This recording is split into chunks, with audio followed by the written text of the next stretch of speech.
trained, NIH-funded, and tenured faculty member with translational research program focusing on rare complement-mediated kidney diseases, including aHUS and C3G.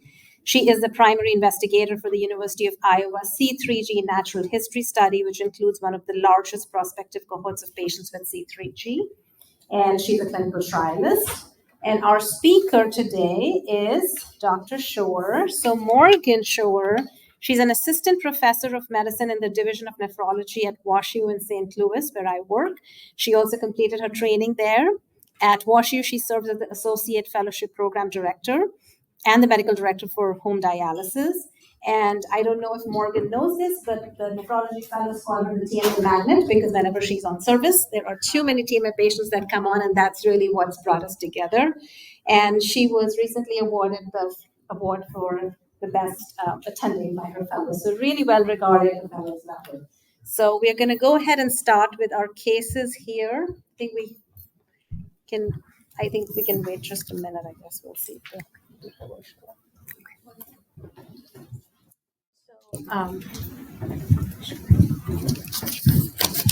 Can we? You have the slides. Then I'm going to put one. I just oh yeah. This is everything on the top.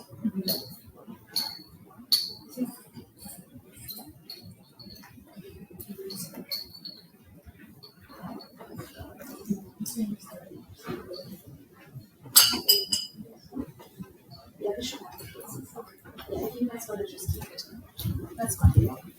We'll go ahead and get started right now. Okay. We don't have much time. Okay. Thank you, Dr. Java, for the introduction, and very happy to be here. As she mentioned, we have a series of 4 cases with a lot of audience participation and polling. We hope to have a light, interactive discussion with lots of questions. Thank you in advance to our panelists. Hopefully we spark some good discussion. So with that, let's get started. Everybody ready? Okay. So our first case is TMA in the setting of recent travel. Our patient is LB. He is a 48-year-old healthy male who presented to urgent care, complaining of fatigue and weakness ongoing for a week. He also noted some yellowing of his eyes. He did have some recent travel to India for work a few weeks ago. He did not have any illnesses while he was traveling and specifically denied any diarrhea. He noted he only drank bottled water. On arrival, he was afebrile. His blood pressure was 216/117. Respiratory status was unremarkable.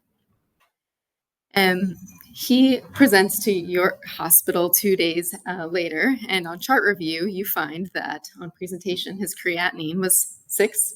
We don't know his baseline creatinine, but he does follow regularly with physicians and has no known kidney disease. 2 days later on transfer, his creatinine is up to 10. BUN is similarly elevated. He has a mild elevation in total bilirubin in the 2 to 3 range. His hemoglobin was 10 on presentation and fell to 8 2 days later. Platelets are low in the 50s. LDH and haptoglobin. LDH is elevated and haptoglobin is suppressed. His urine is notable for 3+ protein in blood. He has granular casts as well. And by the time he comes to your hospital, he is nearly oliguric with 550 milliliters of urine that day.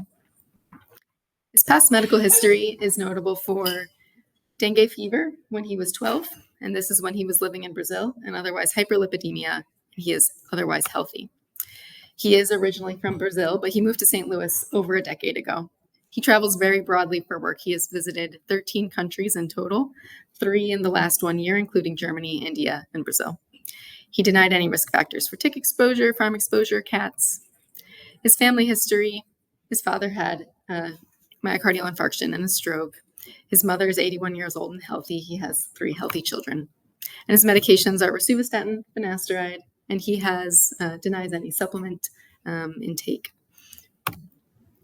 So this is our first audience participation. All right. You are consulted by the medical ICU team. First question for the audience, what's currently on your differential diagnosis?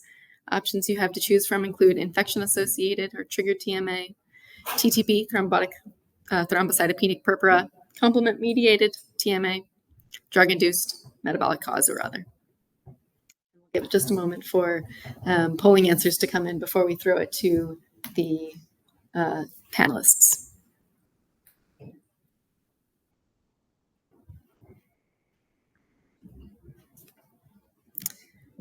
Okay, we're seeing a pretty good spread of different ideas and answers going on. Would anybody from the panel want to take a dive into what do you think is going on here?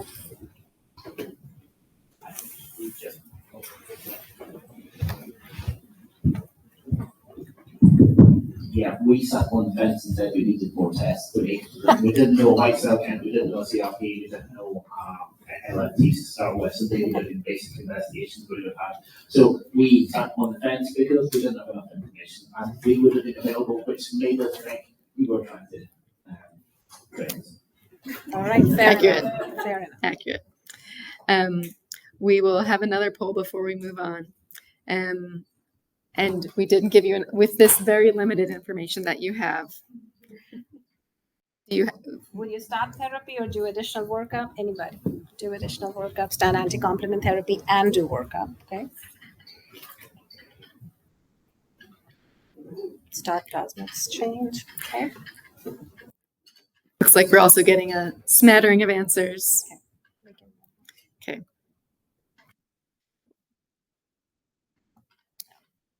Okay.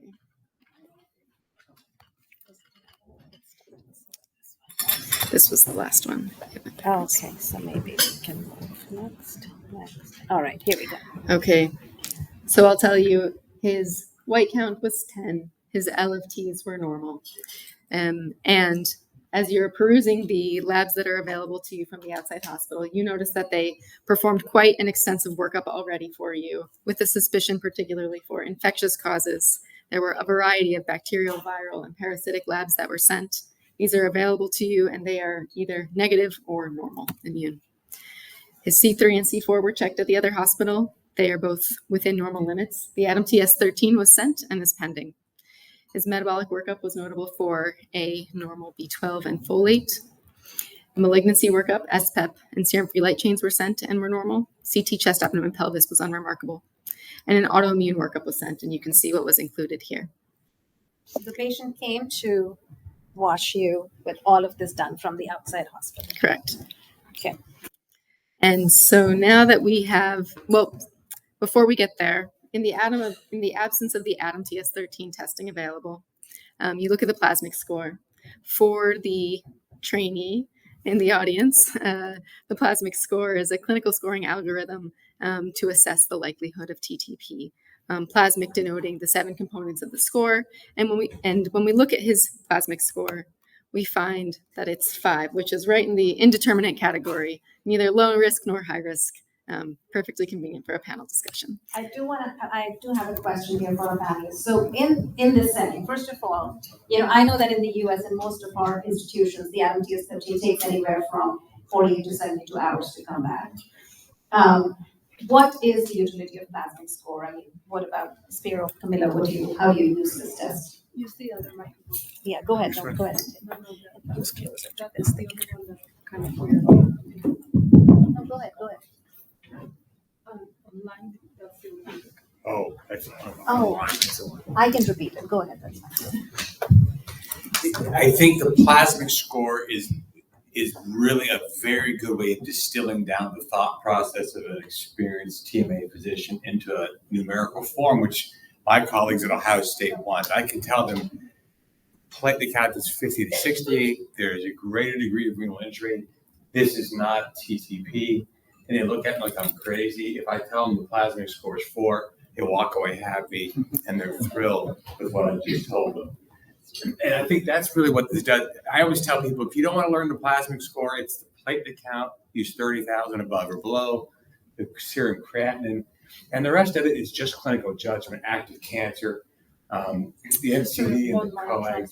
Yeah, patients with TTP are not coagulopathic, and that's probably where the IR comes in. But if you don't do a lot of these, it's very good.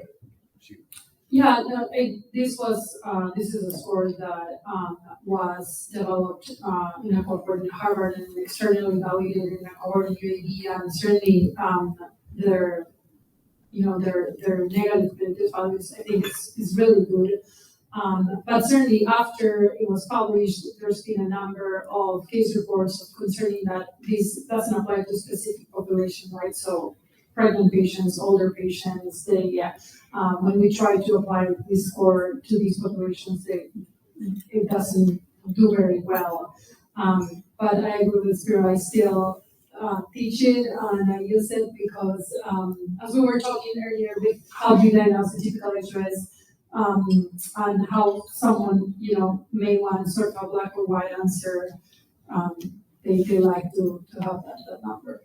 Any other thoughts, David, Carla, John, any other thoughts? So everybody in the UK gets it done. We can do this in 2 hours. The ADAMTS 13, you Yeah, mean? yeah. Within 2 hours, right? So you probably don't have to leave her. The other thing is we need to remember that patients with renal disease also get TTP, which we have picked up patients that with records because usually these present acutely, you might not have access to all the records. And the creatinine was 500, which for you is quite high. And you would have looked at that and said, well, he doesn't have TTP. Actually, just been started another medication, and he had FSGS and TTP. So racing to occur rarely, and we always do it just because of that. So even if it doesn't look like it, we will still do it because even if you look at the French relapse cohort, one of their patients had been treated with clozapam and had stopped and then represented, and it was found at that point the TTP. So it can always confound you. So same with shaker toxin HUS, we always do it, and you still haven't actually told us this shaker toxin PCR whether that was pre or post antibiotics. And then one more, quick comment on the plasmid score. So if you're having trouble convincing your institutions to have in-house Masias 13, there was a study that looked at the most cost-effective way to diagnose to avoid doing plasma exchange in patients that don't need it, and using the plasmid score along with having in-house Masias 13 testing, which many of us are not that lucky as you are. It's sort of the best or the most cost-effective way to The plasmic score. And along with in-house. Along with the in-house ADAMTS. But it's not a replacement for the ADAMTS testing. Of course, right. It's upfront aid, that first aid, do I do it or not do plasma exchange? All right, I think we can move on to the next one here because people have answered. All right, we've talked about this quite a bit, and so, all right, here we go. Okay, so upon arrival to your hospital, additional workup was sent and is pending. Eculizumab was started on the day of transfer while awaiting further labs. Dialysis was also started the following day. So these additional labs that were obtained, more infectious studies that were partly obtained from recommendations from our infectious disease colleagues. The Shiga toxin was sent and did end up being negative at the end of the case. Additional autoimmune workup, metabolic workup, malignancy workup. And an anti-factor H was sent but was canceled by the lab. And the ADAMTS 13 resulted within 17 hours after arrival at 86. I was pretty impressed with that when I was making this slide, but 2 hours beats that by quite a lot. The other ADAMTS 13 that was sent by the other hospital the day earlier had resulted the day later. So we did have this by the end of the day, and it resulted around the time the eculizumab was given. Okay. We can move on. Genetic testing was sent on this patient around the same time and resulted much later, of course. At that time, we found that he had a likely pathogenic mutation in complement factor H. And so where we are in this case now, in summary and then some questions, we have a complement-mediated TMA due to likely pathogenic variant in factor H with an unknown disease trigger. The entire workup that we did was negative. Eculizumab was started on the day of transfer, as I mentioned. He was changed to ravulizumab 2 months later. He was liberated from dialysis after 2.5 months and now has residual CKD stage 3B with a creatinine in the low 2s. He remains on ravulizumab at present, about 1.5 years later. All right, so we want to kind of bring up several questions here. In this particular patient, he did not present with symptoms. Obviously, the workup took some time. So if an infectious etiology had been identified in this patient, obviously you would treat it. Is there anything else you would have done differently? What if they didn't respond? What is the role of anticomplement therapy in patients who may have an infectious associated TMA? Carla, any thoughts on that? I'll speak for John, go ahead. Yes, please. I would have done a kidney biopsy, and we've had a lot of patients that present this way, and everyone says they have a TMA. Everyone's talking about eculizumab. We biopsy them, and there is no TMA, and it is all true for injury. And we can argue about timing and sample bias, but we know he has tubular injury. That's evident here, and comes back with factor variants, and so it's highly likely. But if the genetics were negative here, at the end of the day, you still don't know if he maybe had a viral-mediated disease and severe kidney injury in that context. So I would have probably done a biopsy, see if there was an actual thrombotic microangiopathy, and if there was, then you have to think seriously about what pathogenic organism is, where that risk-benefit ratio may lie. But I think in the setting of confirmed infection, we're probably very reluctant to want to use it. Any other thoughts?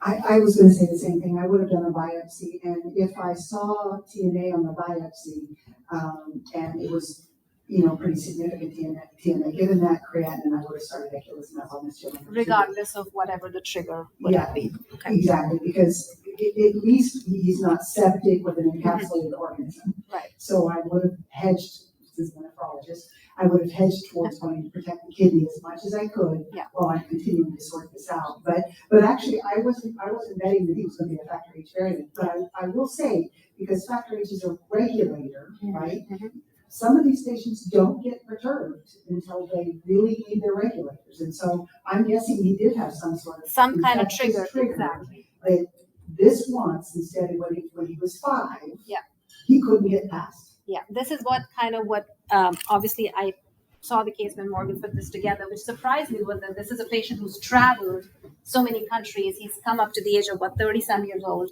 I think we did not have a factor H level. I don't know if this was causing a quantitative or a functionally defective mutation, but I would have expected this patient to present sooner than he did. And so we didn't really have an actual trigger here. David, you were going to say something? Well, I suppose, first of all, you didn't tell us white cell count, you didn't tell us the CRP, but they weren't actually elevated. And the CRP was not elevated, and they weren't anorexic. So actually, your evidence for infection here is pretty low. Mm-hmm. And in which case, why are you not treating? Yes, you might think about it, but actually, there's no evidence of acute infection. For us, if it's mild viral infection, and in the UK, we've got trends of the vast majority of patients present in the winter and spring, and in the summer, the seasonal viruses aren't there. You can see as many atypical HUI. So most of these are mild viral infections. If they're frankly septic, or they get temperature, we will not use eculizumab. We'll treat whatever that is and then see what happens. So in case of mild viral infections, if the kidney function is worsening, everybody feels comfortable treating versus if they're septic, right? Okay. I think we went through a lot of these other questions with John's talk. In general, how long, when you're working these patients up, how long do you wait to start anticomplement therapy? The question is how late is too late? Is there a time frame within which you feel like you have to start the drug in some of these patients? Anybody? Spero, you want to take that one? What do you think? Yeah, I think TTP, clearly you have to treat relatively quickly. That's always been the mantra. It may incorrect or correct. I think you have more time to figure it out here. Not weeks or months, but I think taking days to know what you're dealing with. And I think the best diagnostic tests are when somebody gets better without complement blockade therapy. And we've all seen that argument in the outpatient clinic that they got better after I started eculizumab. But then you look more carefully, they got it approved, they finally got the dose, and they were already getting better before that. So I don't think there's anything wrong with a couple of days of watching carefully, additional testing, and giving them a chance to recover on their own. Yeah, I think your perspective in comparison to TTP is important because that's obviously life-threatening. You want to get that plasma exchange. Any other thoughts on timing for starting anticoagulant therapy? I agree with you, but I would say that, that timing should not, be more than 48, 72 hours, but, I wouldn't wait on it. Earlier makes more sense, but we also don't really know how long is too long. And there are folks that have very severe disease that these are dialysis 2.5 months or so, and sometimes patients are on dialysis for close to a year, and maybe you stop the eculizumab after 2 months or 3 months, right? And recovery happened a long time down the road. So we don't really know, but I think most people would say the sooner you can get to it, the better. Okay. All right. Any thoughts, questions from the audience about the case? Yeah, go ahead. Yeah, about the kidney biopsy. I mean, we have a screening hematological TMA, and they are sick, and they may need an access and dialysis before biopsy, which can be complicated. Do we really need it? I know it may be helpful for a prognostic, but I have an evidence of TMA. The presence of that in the biopsy, how would really change my, management that I'm going to target that TMA, hematological TMA. So I would say you have thrombocytopenia, you have renal failure, you have high bilirubin, but we don't know that you have a renal thrombotic microangiopathy.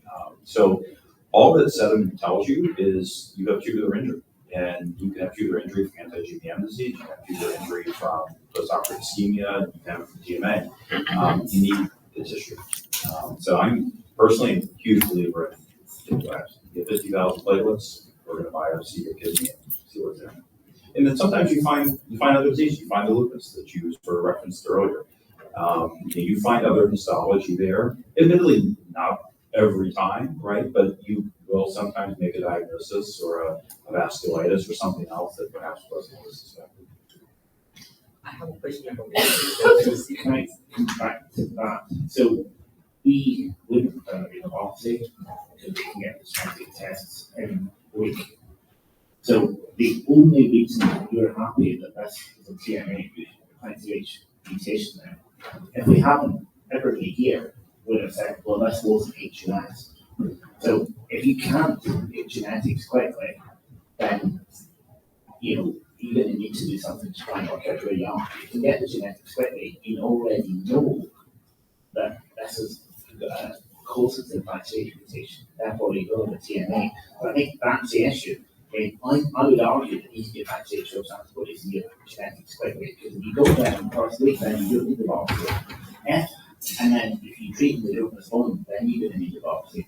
If, however, you're not going to get that for months, you do need something to say we're treating the right thing. Because if it's lupus, or if it's something else, anti-GBM and your tests are take time, then you're too late. So it depends how you can get it. So I think if you can't get the genetics quickly, you're going to need to do something to make sure you get the diagnosis. We're only happy with this case because we've got definitively significant mutation, because we've actually made that mutation and stopped translation binding to the endothelium. If that hadn't been there, none of us here would have been happy with that with HLS. So in this patient, obviously he had a pretty classic systemic manifestation. He was on dialysis. I would not have biopsied him up front when he came. I would have put him on the drug. We did, I know the team did all the workup, that there was no serological evidence of any autoimmune disease. So with that extensive workup, my personal approach would be to treat the TMA. I think when the patient was at CKD level, I think it would be helpful to do the biopsy there, like somebody said, for prognostication, to see, how much fibrosis, how much scarring, what is going on if needed. But I personally don't do biopsy. There's real, clear evidence of a TMA. Now, renal limited TMAs, of course, there's no other way other than doing a biopsy, and you oftentimes identify them only when you've done a biopsy for something else. So again, I guess in this case, we had a lot of serological workup to not guide us in any other direction. And I do happen to think that not doing a biopsy is completely reasonable, but the thing that I think we get into is, let's say he starts improving on day 7 or day 10.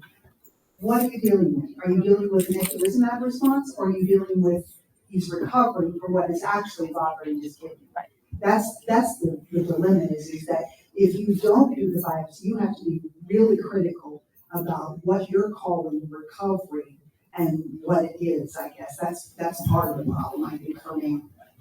And I'll just add too, we don't require biopsy to say that you have something that needs to be treated, with a complement there. But if there are aspects of the case that don't necessarily line up, particularly here where he's not showing up in your emergency room as his case unfolded, he's had enough time for someone to look for malaria and send out a whole lot of other tests, so time has gone by.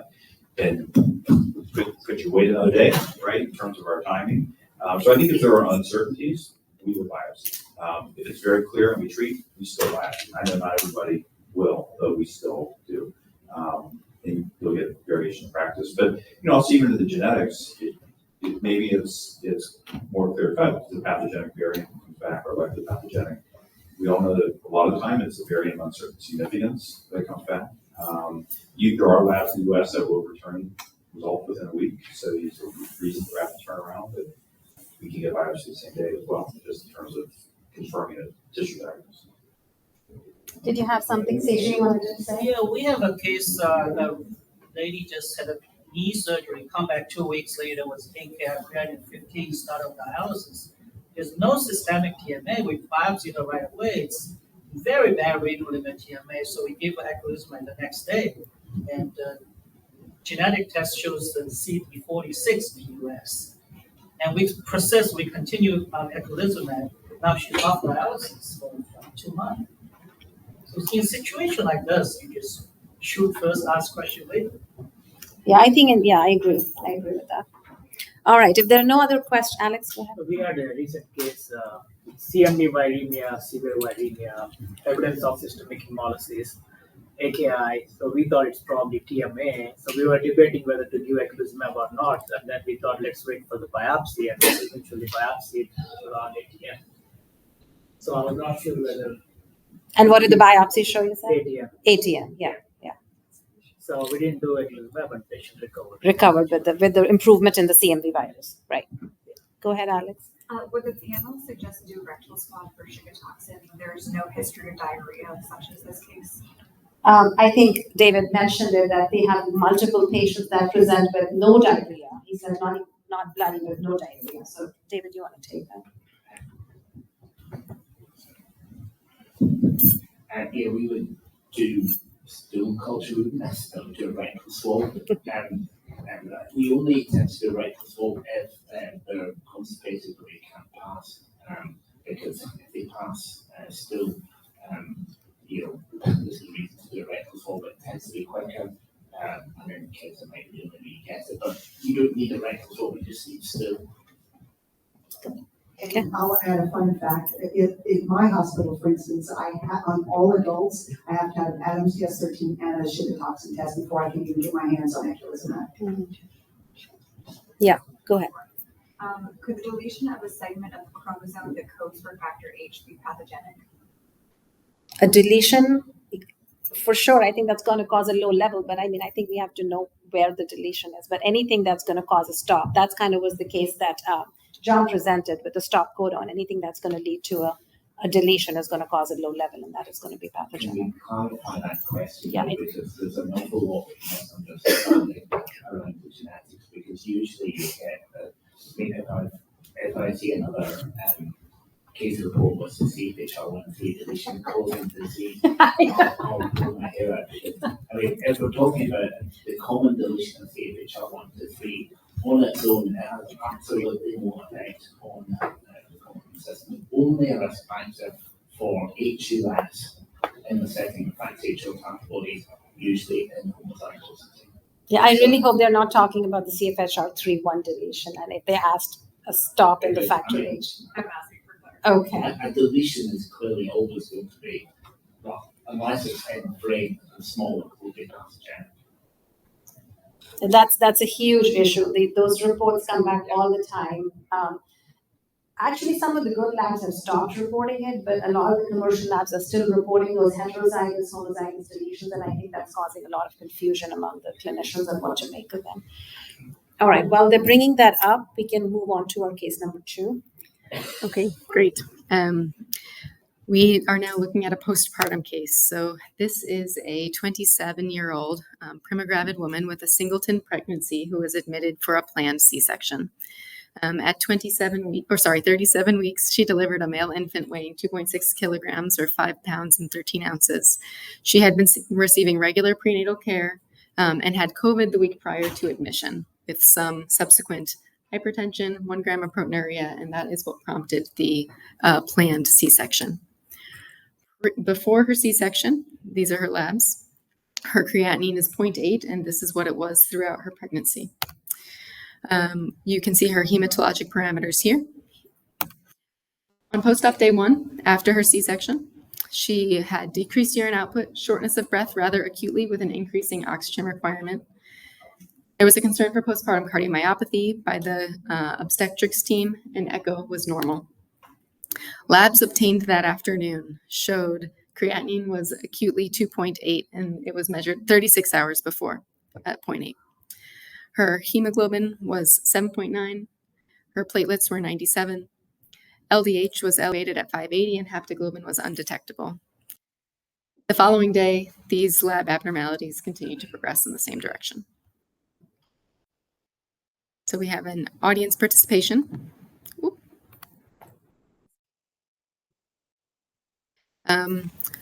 What is your top working diagnosis? Infection-associated, potentially related to COVID, pregnancy-associated TMA, or complement-mediated TMA?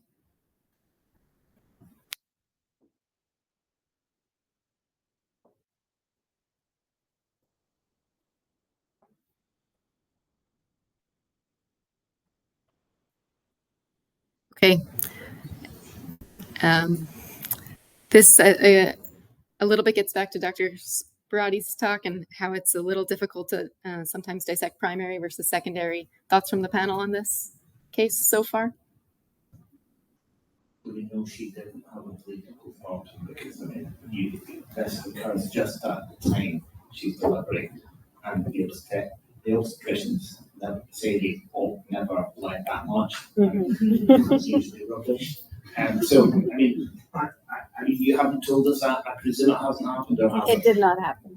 Not overtly. So that would be the thing I'd want to know, because I think we've all seen cases where people have bled, allegedly not that much, but they've gone on to develop cortical necrosis or just an ATM with hemolysis from the transfusion. Yeah, so I suppose, given when it happened, I'd be worried about that. And it's just we should haven't told us. Otherwise, I don't know what the difference between pregnancy, HOS, and complement. Yeah, but complement is going to be right. It's actually part of it. I agree. Yes. Camila, you deal with some pregnancy patients, right? Yeah, no, I also before getting into that, I wanted to know more information if there would be that answer. I'd probably click that just to know what's her hepatic function, blood pressure, and coags. The LFTs were normal. Her coags were also fairly normal, and blood pressure was elevated. Yeah, I think what makes this case even more challenging is the timing, right? I think we tend to think more of a pregnancy-associated TMA earlier during pregnancy, and hopefully something that will be solved with delivery, not.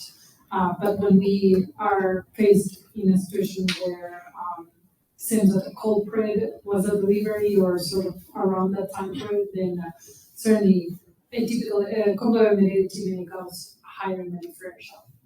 Okay. Great, thank you. We are back to her. We can move on to that. I think we already talked about the plasmic score because pregnancy was not part of it. Right. How confident do you feel about using plasmic score in pregnant? She's postpartum, but still. Yeah, I still may document it because if it's negative, it's great. But it's certainly, I think, not at this point, reliable. not useful in this situation. Okay.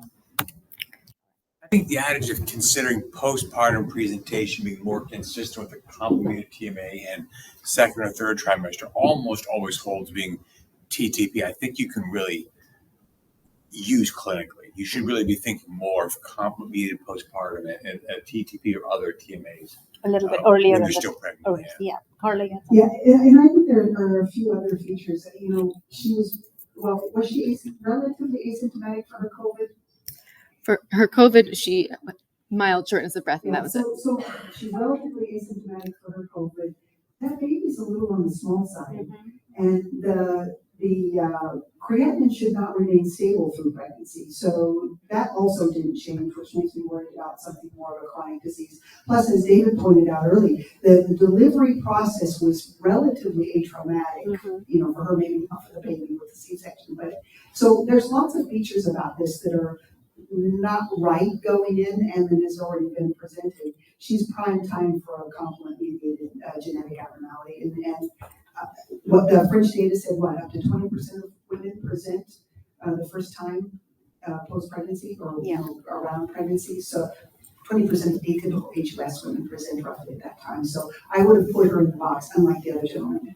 Right. No, I think those are fantastic points. And that is really what was going through our head too, is that we didn't think she had symptomatic COVID. There was really nothing else happening with her pregnancy, and her kidney function was worsening pretty aggressively by post-op day 2. One other thing that I have personally found useful. Now, this was a study that was done by Richard Berwick. We collaborated with him, and Richard looked at his cohort, and he is a, maternal fetal specialist at Cedars-Sinai, was looking to differentiate HELP syndrome from complement-mediated TMA in that postpartum period. And one of the things, and he picked 40 well-defined patients with AHAS who had defined mutations, complement-mediated TMA, and I think 40 or 45 HELP syndrome.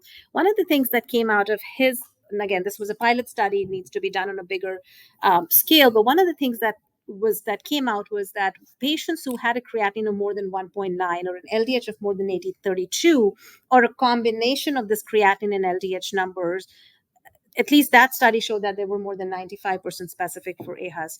So given, everything that you've talked about in terms of not really having any other risk factors, kidney function worsening, and her numbers fitting into this particular situation, and her ADAM TS13 obviously was pending, she was somebody who was started on anti-C5 very early on. She did not go through plasmapheresis. I think goes back to your point about Spero, about, the concern for TTP was lower. And interestingly, I'll let you go ahead, Morgan. Her heme parameter started recovering pretty soon, but go ahead. Yeah. Her creatinine peaked at 6.5 on post-op day 5, which was 3 days after starting anti-complement therapy, and then did start recovering. 2 weeks later, her creatinine was 1. She never required dialysis. Later, after starting eculizumab, her ADAM TS13 resulted at 41%. So the question was, given that, she's had this pretty rapid recovery, we didn't do anything else, and then, of course, we gave her the drug. Does that change what you're thinking? Do you think, if we don't know right now, would she have recovered on her own anyways? What would have happened? Are the genetics pending? Yeah, genetics is pending. Anything else you would think about? No. You still, complement-mediated TMA does not change, right? Okay. So her genetics did come back. It was a variant of uncertain significance in factor H. And we did a factor H level, and her level was normal. So does that change anything for you? Yes, no? I guess for me, not so much genetic testing, but what makes me, what I think it's interesting while we can see a rapid improvement with the complement inhibitor, this kind of very rapidly makes you wonder, was she already kind of recovering right before we started? Right. That is what I was alluding to. Does that make you wonder that what if this would have gotten better anyways? If anything, it calls for early discontinuation. Okay. David, any thoughts? We've got, we all agreed this was most likely to be complement mediated and presented after there was no evidence of anything, so it walks like a duck. Talks like a duck. We found a way in factor H in the C-terms, which is consistent with that, so I think we've treated this evidence of duck. And now the issue becomes what we do next. But I would argue that regardless of whether it's pathogenic or not, we're going to stop and then we didn't monitor Yep. 6 months. So actually, whether it's pathogenic or not doesn't matter. We have to classify it. We have to treat it as if it's pathogenic. Because we're going to follow around. We're never going to discharge it because it might be, it might not be, but it probably is. So therefore, treat for 6 months, 3 months if you touch, and follow it up and see what happens. All right. Any other thoughts? Let's go to Yes. Segregation analysis. Yeah. So there was no family history. But did we do the genetics? We did offer. She actually asked for it after we got this. She wanted her son tested, the baby tested, and I'm going to come to that. She asked her brother, and so he lives in a different state, and we gave him the information. I don't know if he ever got tested or not, and she and her parents were interested, but I don't think they've undergone the testing yet. But as such, there was no history, but there was discussion about testing the family members. But the other thing is to keep measuring the factor H because they're towards the lower end, so we would also measure the factor H levels and then it'd be carried as well to see if it might point to increasing your level of certainty about your mutation. Well, we have information. I don't know if you remember, David, but I already talked to you about this mutation, and I'll tell you what we found. So this is kind of how it was reported. It's in a heterozygous state, has been reported in age-related macular degeneration. It's reported in ClinVar as a VUS. The computation predictions call it damaging, but limited information, it's a VUS. So, of course, the gold standard is if we could make the mutation, as David said, it's sitting in that C terminus, that's kind of the functional domain of factor H. We did look at a few different things. We looked at it from a structural standpoint, and from a structural standpoint, the analysis was that this is a proline to a leucine that can destabilize the factor H folded structure. Again, because it sits in a functional domain, the potential is that it's going to be functionally defective, affect the cell surface binding. I reached out to David, you and Richard to find out because this has not been reported in the literature. Richard mentioned that they have a variant that's been identified in a patient with complement-mediated TMA, not the same mutation, but that sits very close to where ours was. And actually, you have a patient with C3G with this mutation. So basically, based on our structural analysis, the fact that, the way she presented, the fact that there is another patient with this mutation, it's another complement-mediated disease, we confirmed that this was a complement-mediated TMA. She had fully recovered. We actually stopped the drug. She was getting monthly labs. She's one of those that we have access to the drug if she needs it again. Now the question comes, the first question was she wanted her 6-month-old baby tested. What are your thoughts on testing a child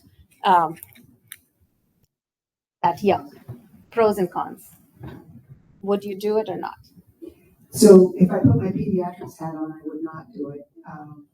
The penetrance is still very difficult to figure out in these patients. And once you label a child with a genetic abnormality that may never, ever, ever express itself, you've opened a door to some things that you need to be prepared to address for the lifetime of that child.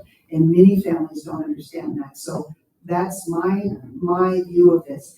On the other hand, if the child is going to get viral illnesses, the first thing that needs to pop out of mom's mouth is my child has a potential for a pathogenic gene abnormality. Please consider that if you see a TMA in my child, that sort of thing. But the bottom line is my state requires that we send this mom to a genetics counselor, and that genetics counselor have that entire discussion with them. But from a pediatrician standpoint, I wouldn't do it. I think the other thing is it was, if you look at the guidelines, it was probably still only classifiable as possibly or maybe even just the VUS. And so we would never screen somebody with VUS because regardless of what the result is, you can't interpret it. We might do segregation analysis, so we might screen people to try and work out if something's significant.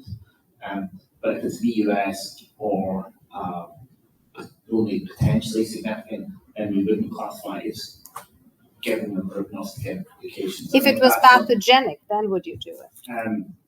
We would certainly counsel the parents and take their view on what they want to do. But we would do it if they were keeping, because potentially it changes what they do with the child. So And slightly. if this were a 19-year-old, I would ask the 19-year-old. You would ask, Yeah, so what they ask want the to do. patient, do you want genetics? and let them decide. Okay, so we have kind of both views in that way, John. I would even argue that even if the genetics were normal, it probably doesn't change your diagnosis in cancer. Right, so there is So negative genetics. the genetics historically, if you look at from a counseling standpoint for discontinuation, and we're a stopper group as well. We don't continue people, but I will say the exception has oftentimes been folks with pathogenic factor H variants, just given that the relapse risk, at least in the literature, is perhaps higher in that group. So, do you pause at all around the pathogenic factor H variant and stopping therapy, or do you stop it in everybody? So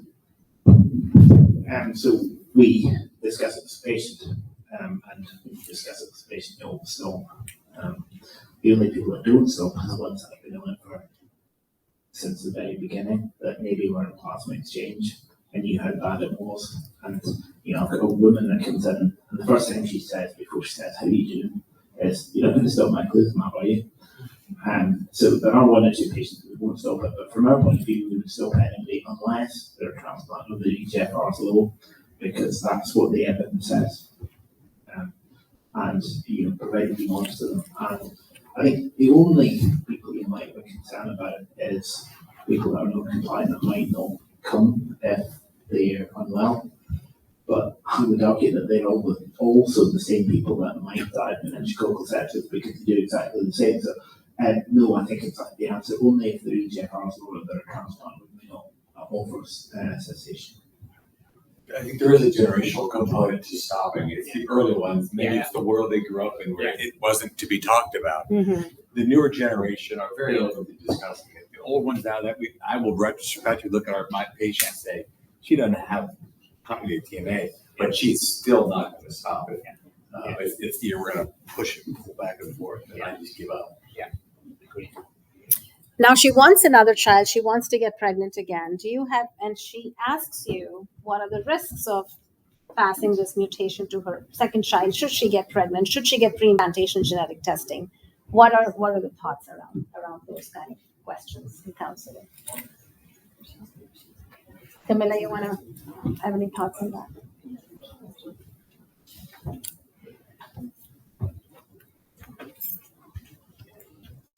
Thoughts on what? What do you think? Sorry, we get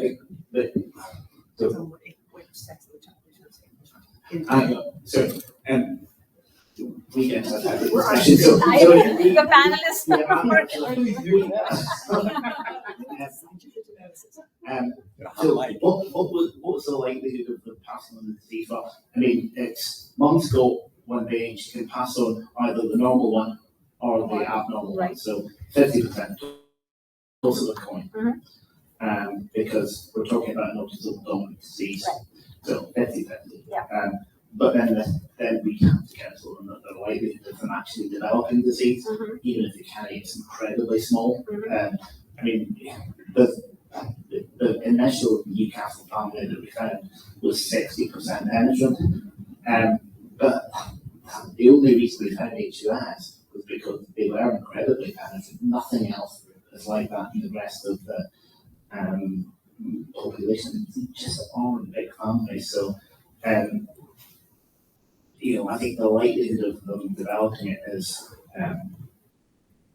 very low, but we would give them a 50% chance of passing it on. Then when it comes to, sorry, I'm being abused in the background. That's all right. That's my role in life here as a British person. Then pre-implantation counselling. Well, we would not. This is controversial. So if I was counselling somebody, I would say I would not do pre-implantation counselling, largely because even if you go to the likelihood of you developing it, it's low.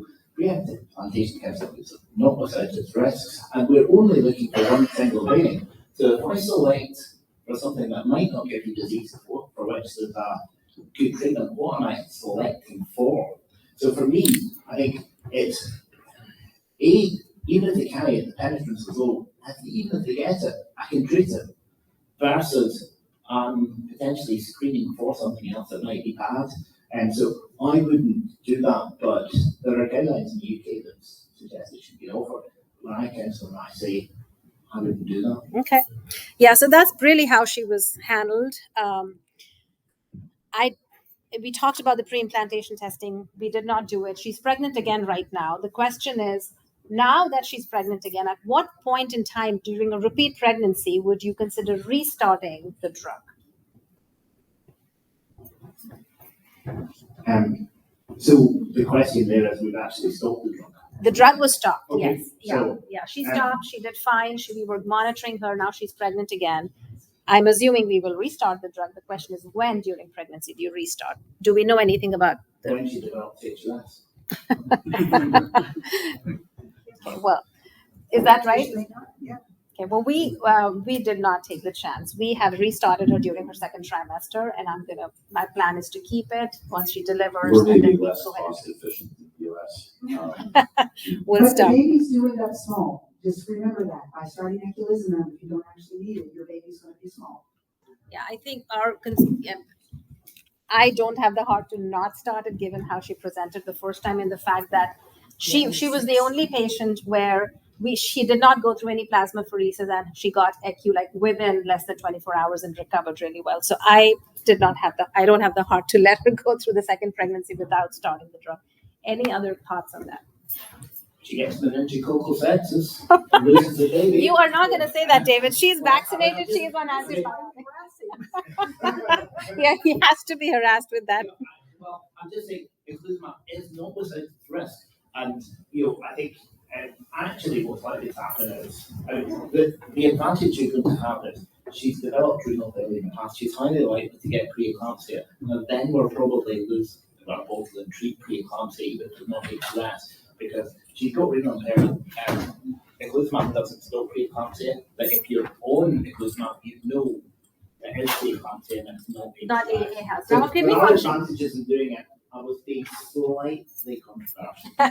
Yeah, her creatinine recovered. She's at 0.8 going into pregnancy. She's completely recovered. So she had recovered down to 1. We kept her on the drug, took her off. Her creatinine was 0.8 going into pregnancy. So she's been doing fine. Yes. Can you look at this as an analogous situation to a provoked venous thrombosis in pregnancy, where you're exposed to that risk factor again? You clearly have a predisposition greater than other women. And the discussion is always, you need anticoagulation. Clearly, postpartum is greater risk. You should consider during, and every woman and every obstetrician says, I don't want to mess with this. I want her treated throughout the pregnancy. So I think it's more of a theoretical discussion. When you bring up the possibility, most women want to go on it. And steps is obviously, men should probably be careful with. But In fact, that's the most important point, is collaboration with the patient, because it's the same way with the genetic testing. Yeah. I would never tell a mom you can't genetic test your 6-month-old. I can just give my opinion about it. That's exactly what we has to did. decide. Right. So she was very adamant. She wanted him tested and she wanted to pay out of pocket and not get it. So we actually did test her baby. He carries the mutation. He is doing fine, but she felt comfortable knowing that and wanted to make sure her pediatrician was aware. So yeah, he was tested. Go ahead. I would just like to ask, would you change your approach if there wouldn't be that mutation? Right. That's a really good question. That if she did not have a mutation, what would you do? I probably would not give her therapy at the second if she did not have a mutation. Without a mutation, I wouldn't preemptively put her on it in the second trimester. Any thoughts on that? David wasn't ready to put her on the first, so forget about the second pregnancy. All right. Any thoughts from the audience on any? Yeah, go ahead, Alex. Can Dr. Nestor explain more on the gestational age risk of eculizumab? On the weight. Oh, the weight, that it would be a small for age baby. No, we only know that from the PNH literature, actually, that a lot of PNH babies are patients, women who give birth on eculizumab because of their PNH diagnosis tend to have small babies. Having said that, we've never figured out whether it was because of the PNH they would do that or whether that was the eculizumab. But there has been reports of the same phenomenon in, for instance, C3G women who have been exposed to eculizumab. Again, it could be the primary diagnosis that's the problem, but there is some concern that complement may be important for normal fetal growth, normal babies. They do fine, otherwise they're just on the small side. A related question, do we know the use of retrospect in pregnant women in terms of the pregnancy and the development of the babies? Do we have enough data? On the to use of show the ECU, safety of eculizumab? in pregnancy? Yeah, there. I don't know how many patients or cases we have, but there is definitely data on using ECU during pregnancy. In terms of, and I think the only thing they've looked at is that they were, the deliveries were fine, like there were no deaths or any perinatal deaths or anything. But if we inhibit complement inhibition, would that also inhibit complement in the baby? So it can, although it can, yeah, but there's definitely more concern with using the longer acting drug, with it passing on into the baby and into the breast milk, and slightly lesser with ECU. So we have some experience with ECU in pregnancy. But if we inhibit complement during the development of the baby, That's exactly what we would. Down the road, when the baby was born, would they be? We might not be exactly the same as someone who had congenital C678 deficiency. It's only transient. Yeah. You in fact find the complement inhibition in the cord blood when the baby is born, but it's only transient. It's a lot like, immune globulins that are transferred from mother to baby. They disappear by, month 4 or something like that, maybe a little bit later. So it is transient. It's not a long-lasting problem at all. And to my knowledge, maybe even our Alexion team here could tell us, I'm not aware that there have been any babies damaged by, eculizumab. I don't mean to insinuate that at all. Yeah, there is no data on that. Right. What was interesting about this mutation, and this literally happened last week, we actually identified this mutation in another patient during pre-transplant evaluation. So we now actually have 2 cases in our practice. And what was interesting was, and again, this is our practice at our institution, is that when we have these younger patients who come to us with a diagnosis of hypertensive nephrosclerosis with a cause of end-stage kidney disease, we do genetic testing for them. And in this particular case, I'm just showing what the biopsy looked at. They called it FSGS. They said it's favoring secondary, didn't have all the classic features. There were a lot of microangiopathic changes, ischemic changes. And so when we tested this patient, the patient carried the same mutation that our patient had. So just another tidbit on this. It's hard to know what that means though, right? Because was it the same variant that your C3G patient had? Yeah, it was the same variant that this pregnant patient carries, the same variant. So you have a complement-mediated TMA phenotype with somebody with C3G phenotype, but now you kind of show someone that has FSGS with some microangiopathic changes. Right, but typically I would not expect a C3G patient to just present with a hypertensive nephrosclerosis picture and go into aggressive end-stage kidney disease. I suspected that this would have been more of a TMA type of phenotype. Right, although you have microangiopathic changes. I'm just maybe kind of playing the devil's advocate here that you're not really giving a presentation of somebody with a classic sort of TMA presentation. Oh, right, and this happens. You just have long-standing hypertension. You found adaptive FSGS, perhaps. Well, so that's the issue, that what we have seen in our practice is that these are those 20 to 40-year-olds who'll come and tell us that they were doing fine.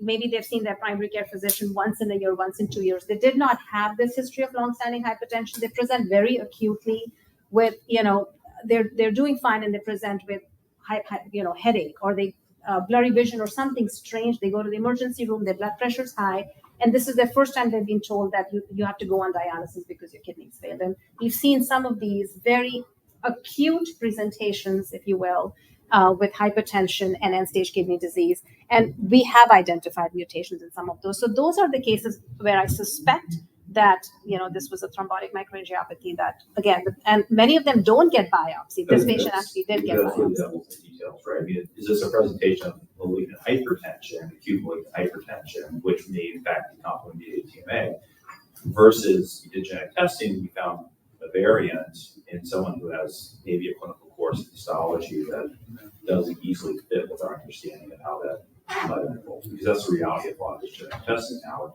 We get referrals now because people are sending genetic testing to everybody. They come back with a complement variant, and there's not a lot to hang your hat on, right? Necessarily in some of those cases. So I don't know the details here, but simply focal sclerosis and microangiopathic changes, particularly in a long-standing history, may not always be compatible with the complement-mediated process. So I would argue against that, John, a little bit also because we've seen these patients after transplant, and many of these, again, this was before we were even doing genetic testing.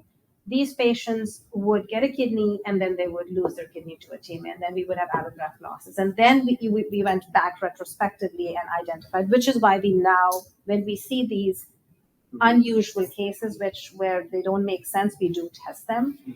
I'm all on board with testing, but basically have to be careful with like these patients, right? Because there can be a lot of anecdote in that as well. And I think, if someone has a clinical course that is very compatible with complement-mediated process and they have an abrupt TMA that occurs post-transplant and the genetics line up, that's one phenotype, right? That's a sort of defined phenotype. But we get a lot of biopsies with FSGS, and we get a lot of genetic testing. We get a lot of variants back that may not always be causal.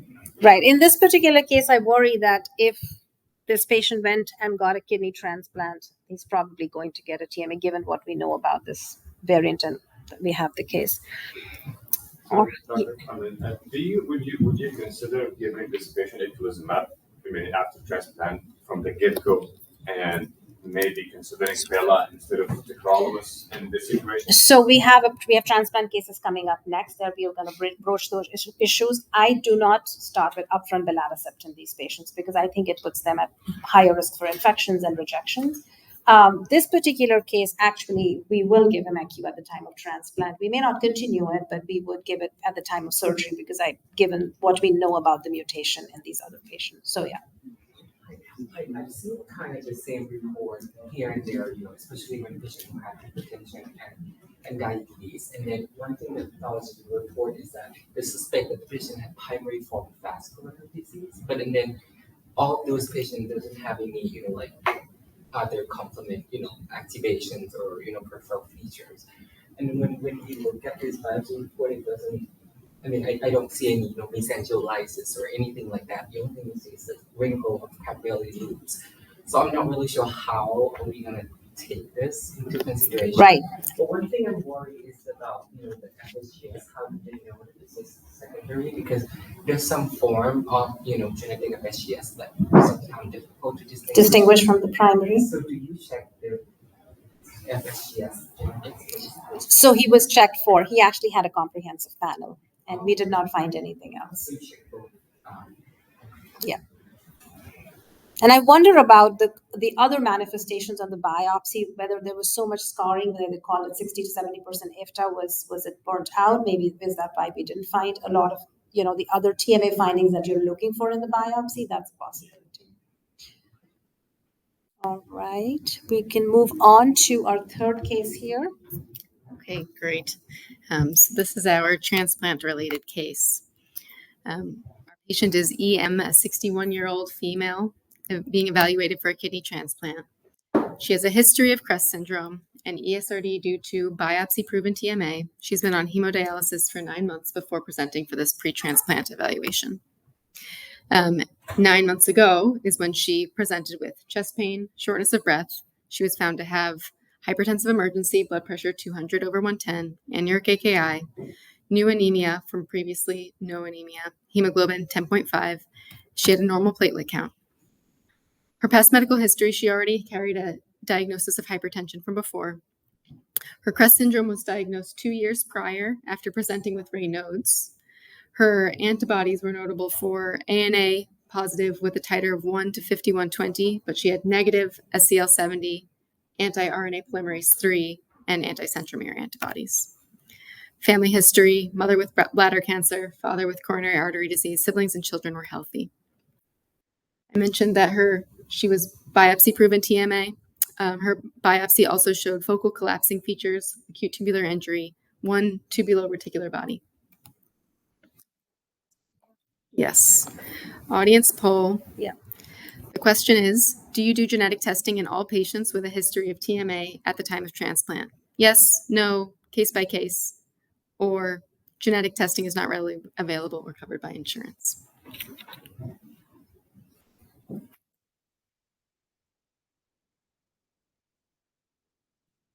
What is your practice, David? Curious to hear.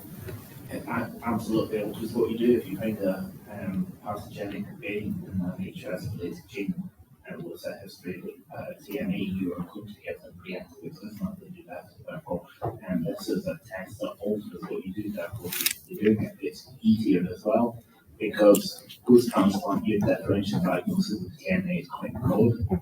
And if you already know they do not have a mutation across antibody, you're going to be less worried about HS. You're going to be thinking, do they have antibody-mediated rejection? Should I be swapping the drug to the last set? Is there something else going on? So I think I would always do this because it makes my life easier afterwards, and it will potentially allow us to treat the patient better. So I think that's actually a straightforward question. All right. I stand to be correct. Actually, I agree 100%. Yeah, yeah, we do that too in our patients. Yeah. So yeah, that is our practice too. We see a TMA, we do genetic testing, and she was tested, and she had no mutations. Her testing was negative. So factor rich autoantibody was negative. Again, and that goes back to the question that was asked here. Would you make any changes for this patient? This patient has a biopsy-proven TMA, genetics are negative, and that goes back to your question. Would you start out with not using a calcineurin inhibitor, or would you make any changes to how you would handle these patients?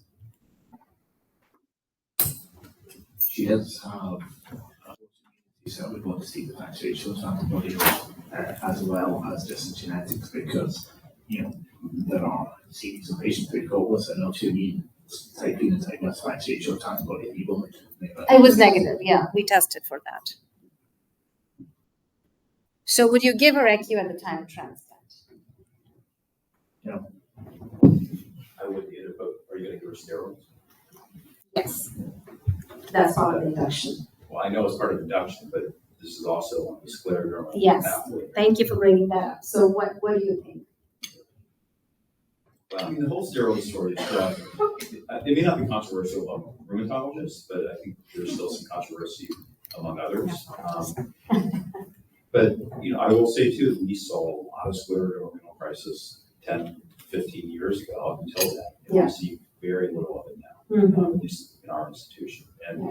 And where I have seen it, it's either been sort of malignancy associated or folks who have gotten big doses of steroids for other reasons. So if they didn't have a diagnosis of scleroderma, they got on big dose of steroids for a couple months, arthritis, whatever it might be, and then they present with de novo renal crisis. So I think there is enough of a story there that you are still going to be on the nervous side. Yeah. I don't know how you get away from steroids, at least for reduction, but maybe you would think about a steroid minimization and a rapid taper post-transplant. Right. Yes, Adrian. I saw that's only for RNase polymerase 3 positive patient with scleroderma plus steroids. She's negative, right? Yeah, she's negative.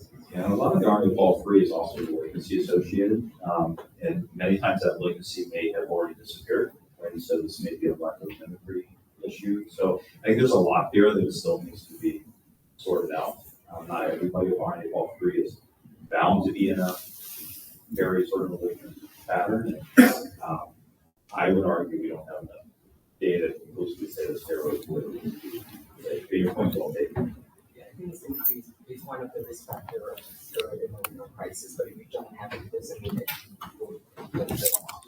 Well, you can definitely have renal crisis with all three negative for sure. But to the point of whether steroids increase that risk based off of serological status. Right, it can increase regardless of the status. But even to take it one step further, the CREST syndrome related TMA is complement mediated. That is true. So given that if we decide to give her a regular induction, which is thymoglobulin and the steroids, and if it's making you nervous, would you give her ECU? Or we can come to that.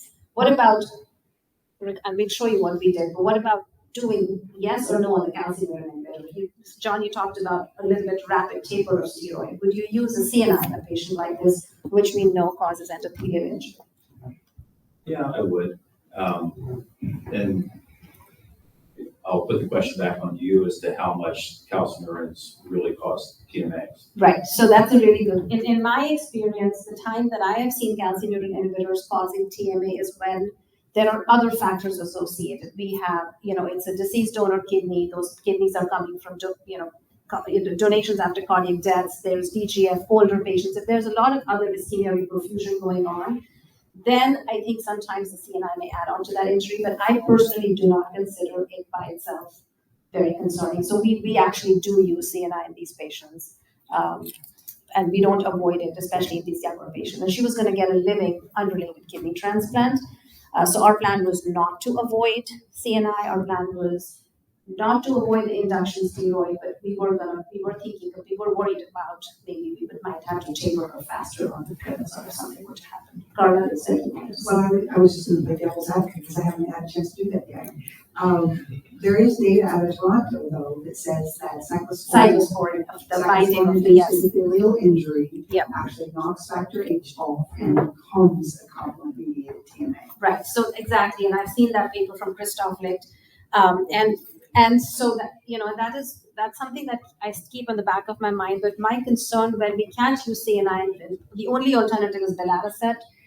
I've seen a lot of infections with belatacept. I've seen rejection with it, and then that complicates the entire TMA picture because now you have an infection, now you have a rejection, which is now adding on to the endothelial injury. So yeah, I think that paper is helpful.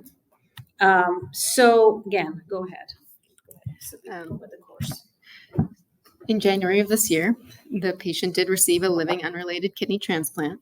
At the time, her scleroderma was well controlled. She underwent immunosuppression with a standard protocol, receiving thymoglobulin induction, maintenance tacrolimus, corticosteroids, mycophenolate. She got 1 dose of eculizumab at the time of transplant, and on post-op day 3, her creatinine was down to 1.1, and the transplant was uncomplicated, doing well. However, by post-transplant day 4, creatinine was rising and rather rapidly, and the decision was made to biopsy. You can see some selected labs here. By hospital day 6, the day the biopsy was ordered, hemoglobin was dropping and there was no noted bleeding. LDH and haptoglobin remained normal at this time. You can see a graph of some of her other parameters, her creatinine trend leading up to biopsy, her hemoglobin trend and where she received blood transfusions, platelet and haptoglobin trends as well. So at this point, I mean, our purpose of giving that ECU one time was primarily because of the concern that what if the steroid precipitated something, and the plan was not to continue her anti-C5, but we were also not expecting this to happen. This was, again, there were no other risk factors for her TMA. This was, like I said, a living unrelated kidney. There was no ischemia, not a lot of ischemia reperfusion involved. And so we didn't know what to make of this. Obviously, we had to do a biopsy at this point.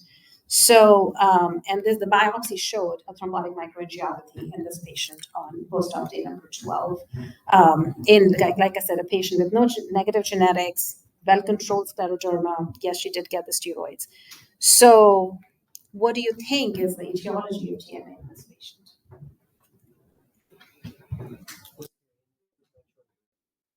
No, that's what her lactate targets were typical that we run for everybody first month is 7 to 10. She was never higher than our usual first monthers. This is a different biopsy than her native. Oh, yeah. She had a native biopsy that was TMA, and this is a kidney transplant. Her native was arterial. Oh. And this is a glomerular. This was a glomerular TMA. That's a good question. I don't think her native, actually, it's a good question. I'll have to go back and look. I don't recall whether it was arterial or what we had the information. And did she have thymoglobulin induction? Yes.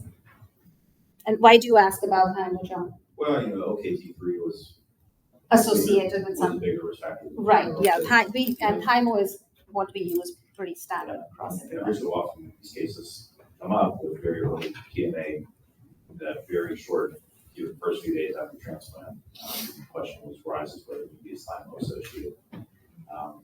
But acute isn't preventing.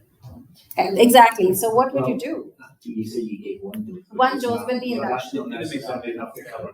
So how did you actually do? So I mean, probably not because but one dose is not usually enough.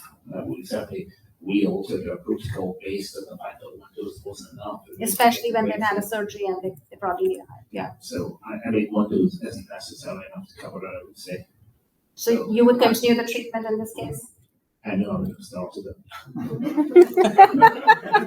You wouldn't have given her, but would you, She- if you wouldn't have given her, now with the TMA, would you give her acute? Yes, because at that point, she got recurrent TMA, and I don't know why. Yeah.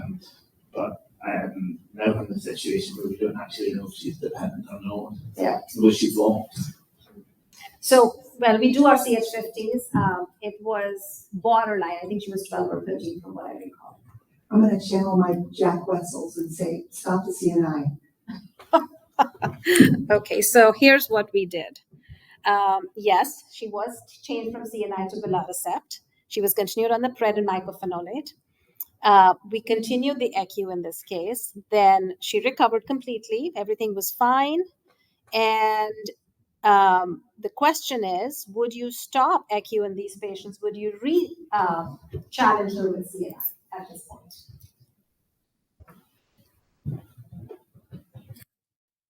I apologize to the group. Jack Wetzels happens to be a nephrologist in the Netherlands who is super crazy about, because they have much You more. need to speak. Super crazy. No, I mean, That's the enough. issue is that they have a very high restriction on their finances, like what's been suggested about the UK. So they will not use it. They cannot use. They have stopped. That's the cure I have studied, right? CNI, they will wait 3 to 5 days, and if the TMA is showing 0 signs of improvement, they have to go through a lot to get their Right, hands on it. right. They're also the group that doesn't use eculizumab in pathogenic gene variants Yes. going into transplant. Yeah. So that I needed to give you that background because they're the reason I know that it works to stop CNI. Would you stop ECU in this patient now? Or would you do a biopsy? Rebiopsy her? What would you do? She got better. What will the biopsy tell you? Because she got better. She got better. She had TMA on post-op day 10. We gave her a few more doses of ECU. She's creatinine's recovered. We've also taken the CNI. So there are two different things that's happened together, right? You've taken the CNI and you've continued the ECU. So you don't really know what worked. But what will biopsy tell us?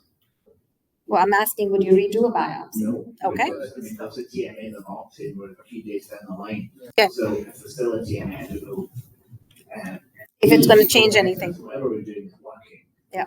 And if there's still a TMA there, I don't know if it's still residual. So I wouldn't do a biopsy because she's getting better.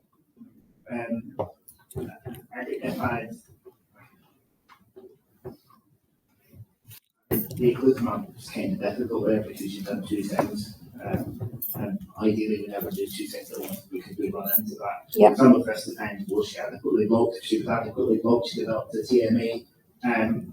Well, eculizumab, therefore, no point carrying on with it. If she wasn't, then it's difficult. I personally never do 2 things together. Again, this was not a case I handled. I would have kept the CNI actually, personally, because I do worry about the belatacept and for a number of reasons. I would have kept the ECU. She would have recovered. I would have taken or off the drug potentially. But so here's what happened. She developed BK viremia. And once they have this BK virus, now we have to start decreasing their immunosuppression. So she's on belatacept. Now you have to start decreasing the myfortic. And now you're really putting them in a very risky situation because now they're at risk for rejection because you can't, if you stop the myfortic, they're only on belatacept and steroid, which is suboptimal immunosuppression. And that's kind of what happened. If she was not on belatacept and she was on Tacro, we would have stopped the myfortic right away. We would have kept her on Tacpred and the BK viremia would have gotten better. But because she was on not a CNI, my colleague was hesitant about completely getting her off the myfortic and it was just slowly tapered. Her BK viremia continued to worsen and eventually it was held and a biopsy was repeated and everything was normal. There was no TMA, there was no BK viremia, there was no rejection on the second biopsy that happened here. And so at this point, basically we have taken her off the belatacept, we've put her back on the Tacro, her BK viremia is recovering nicely. We have kept her on ECU right now, but the goal is to eventually get her off the eculizumab. But the question obviously is, what really caused the TMA in this case? Was this truly steroids? Is this one of those categories with TMA negative genetics? Is it complement-mediated TMA because this recurred? Or is there something else going on with the patient? I don't have a very clear answer on what caused her TMA, frankly speaking. Any final thoughts, questions on this case? But if TMA come back after you put her back on the tacrolimus, then it's So we have put her back on the taco and I'm covering her